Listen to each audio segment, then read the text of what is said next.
मानव प्रजनन जीवन की एक बुनियादी प्रक्रिया है।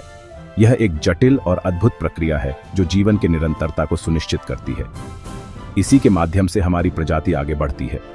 यह प्रक्रिया हमें यह समझने में मदद करती है कि हम कहां से आए हैं और हमारे अस्तित्व का आधार क्या है। इस प्रक्रिया को समझना सभी के लिए जरूरी है। यह न केवल वैज्ञानिक दृष्टिकोण से महत्वपूर्ण है, बल्कि व्यक्तिगत और सामाजिक दृष्टिकोण से भी। इससे हम अपने शरीर और स्वास्थ्य के बारे में सही फैसले ले पाते हैं। यह ज्ञान हमें स्वस्थ जीवन जीने और संभावित स्वास्थ्य समस्याओं से बचने में मदद करता है। प्रजनन का ज्ञान परिवार नियोजन के लिए बहुत महत्वपूर्ण है। यह हमें यह तय करने में मदद करता है कि कब और कितने बच्चे होने चाहिए। यह हमें गर्भावस्था की खुशियों और चुनौतियों को समझने में मदद करता है। गर्भावस्था के दौरान सही जानकारी और देखभाल से मां और बच्चे दोनों का स्वास्थ्य बेहतर रहता है। ये ज्ञान हमें प्रजनन स्वास्थ्य के मुद्दों को दूर करने का अधिकार भी देता है। सही जानकारी से हम प्रजनन से जुड़ी समस्याओं का समाधान कर सकते हैं। प्रजनन जीव विज्ञान, शरीर विज्ञान और आनुवंशिकी का एक जटिल मेल है। यह प्रक्रिया कई वैज्ञानिक सिद्धांतों और खोजों पर आधारित है। इसकी शुरुआत एक शुक्राणु और एक अंडाणु के मिलन से होती है। यह मिलन एक नई जीवन की शुरुआत का प्रतीक है। यह मिलन कई सारी घटनाओं को शुरू करता है जो एक नए इंसान के जन्म के साथ खत्म होती हैं। यह प्रक्रिया कई चरणों में विभाजित होती है, जिसमें हर चरण का अपना महत्व होता है। इस प्रक्रिया का हर चरण बहुत ही सावधानी से होता है। कोशिका विभाजन से लेकर भ्रूण विकास तक हर कदम महत्वपूर्ण है। हार्मोन, जीन और पर्यावरणीय कारक सभी भूमिका निभाते हैं। ये सभी तत्व मिलकर प्रजनन प्रक्रिया को नियंत्रित करते हैं। प्रजनन की जटिलताओं को समझने से आश्चर्य की भावना पैदा होती है। यह हमें जीवन के रहस्यों को जानने और समझने का अवसर देता है। इससे हम नया जीवन बनाने के चमत्कार पर अचंभा करते हैं। एक नवजात शिशु का जन्म एक अद्वितीय और अविस्मरणीय अनुभव है। यह समझ प्रजनन के अलग अलग अनुभवों के प्रति सहानुभूति और सम्मान को भी बढ़ावा देती है। यह हमें विभिन्न संस्कृतियों और समुदायों के प्रजनन अनुभवों को समझने में मदद करती है। आगे के भागों में हम मानव प्रजनन के विज्ञान के बारे में जानेंगे।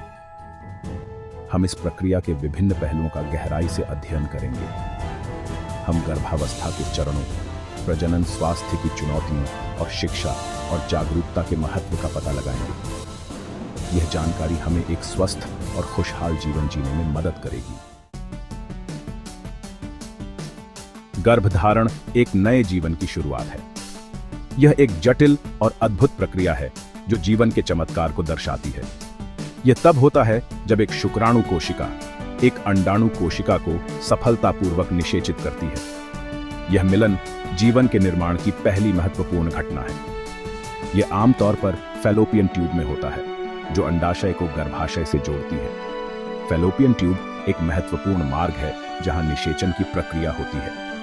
लाखों शुक्राणु अंडाणु तक पहुंचने के लिए एक यात्रा शुरू करते हैं। यह यात्रा कठिन और प्रतिस्पर्धात्मक होती है, जिसमें केवल सबसे मजबूत और तेज शुक्राणु ही सफल हो पाते हैं। केवल एक ही सफल होगा। यह एक अद्वितीय और महत्वपूर्ण क्षण है जब एक शुक्राणु अंडाणु के साथ मिलकर नया जीवन शुरू करता है। सफल शुक्राणु अंडाणु की बाहरी परत में प्रवेश करता है।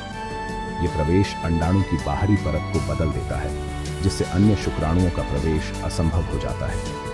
इससे कई सारे बदलाव होते हैं जो अन्य शुक्राणुओं को प्रवेश करने से रोकते हैं।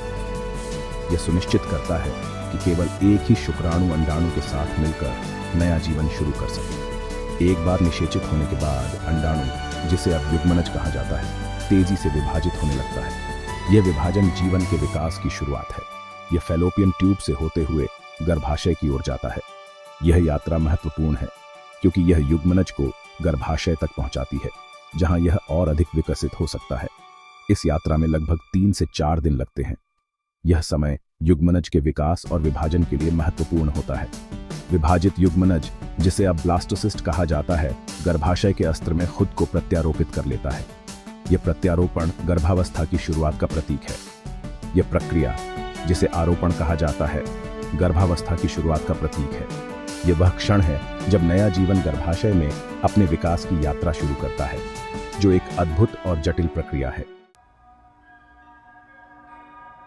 पहली तिमाही तेजी से विकास की अवधि होती है। विकासशील बच्चा, जिसे अब भ्रूण कहा जाता है, इस दौरान अपने सभी प्रमुख अंगों और प्रणालियों का निर्माण करता है। दिल लगभग 5वें सप्ताह में धड़कना शुरू कर देता है।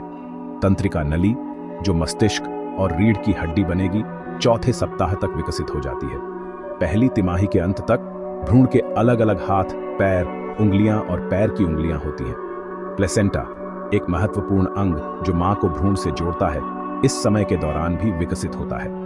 प्लेसेंटा विकासशील बच्चे को ऑक्सीजन और पोषक तत्व प्रदान करता है और अपशिष्ट उत्पादों को निकालता है।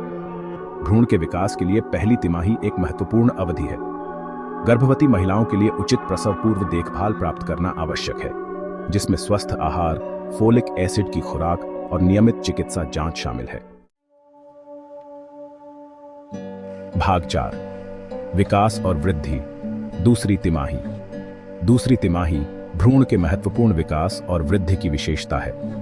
भ्रूण के अंग परिपक्व होते हैं और वह हिलना और लात मारना शुरू कर देता है। मां को लगभग 18 से 20 सप्ताह में भ्रूण की गतिविधियां महसूस होने लग सकती हैं, जिन्हें क्विकिंग के रूप में जाना जाता है। भ्रूण की इंद्रियां विकसित होती हैं और वह बाहरी दुनिया से आने वाली आवाजें सुन सकता है। इस समय के दौरान यौन अंग पूरी तरह से विकसित हो जाते हैं और एक अल्ट्रासाउंड आमतौर पर भ्रूण के लिंग का निर्धारण कर सकता है।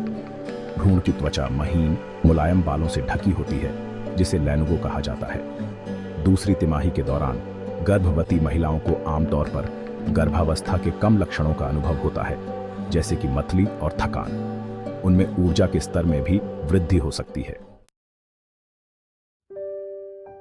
भाग 5, आगमन की तैयारी, तीसरी तिमाही। यह वह समय है जब मां और बच्चे दोनों के लिए महत्वपूर्ण बदलाव होते हैं। तीसरी तिमाही गर्भावस्था के अंतिम चरण का प्रतीक है, जो बच्चे के आगमन की तैयारी का समय है। इस समय के दौरान माता पिता अपने घर को बच्चे के स्वागत के लिए तैयार करते हैं, नर्सरी सेट करते हैं और आवश्यक वस्त्र और उपकरण खरीदते हैं। भ्रूण का विकास और वजन बढ़ना जारी रहता है। इस समय के दौरान भ्रूण के अंग और प्रणालियां परिपक्व होती हैं और वह जन्म के लिए तैयार होता है। गर्भ से बाहर सांस लेने की तैयारी में उसके फेफड़े परिपक्व होते हैं। फेफड़ों का विकास महत्वपूर्ण है क्योंकि यह सुनिश्चित करता है कि बच्चा जन्म के बाद स्वतंत्र रूप से सांस ले सके। बढ़ते भ्रूण को समायोजित करने और प्रसव की तैयारी के लिए मां के शरीर में भी महत्वपूर्ण परिवर्तन होते हैं। मां का पेट बड़ा हो जाता है और वह अपने शरीर में होने वाले बदलावों को महसूस कर सकती है। स्तन बड़े हो जाते हैं और कोलोस्ट्रम का उत्पादन करते हैं, पहला दूध जो नवजात शिशु को पोषण देता है। कोलोस्ट्रम में एंटीबॉडी होते हैं जो बच्चे की प्रतिरक्षा प्रणाली को मजबूत करते हैं। जन्म की तैयारी में भ्रूण की स्थिति बदल जाती है। आमतौर पर श्रोणि में सिर नीचे हो जाता है। यह स्थिति जन्म के समय बच्चे के लिए सबसे सुरक्षित और आसान होती है। मां को ब्रैक्सटन हिक्स संकुचन का अनुभव हो सकता है, जिसे झूठा प्रसव भी कहा जाता है, जो प्रसव की तैयारी के लिए शरीर का तरीका है। ये संकुचन अनियमित होते हैं और आमतौर पर दर्द रहित होते हैं। इस तिमाही के दौरान गर्भवती महिलाओं के लिए नियमित प्रसव पूर्व देखभाल प्राप्त करना जारी रखना, भ्रूण की गतिविधियों की निगरानी करना और प्रसव की तैयारी करना महत्वपूर्ण है। डॉक्टर के साथ नियमित चेकअप यह सुनिश्चित करते हैं कि मां और बच्चा दोनों स्वस्थ हैं और किसी भी संभावित जटिलताओं का समय पर पता लगाया जा सकता है।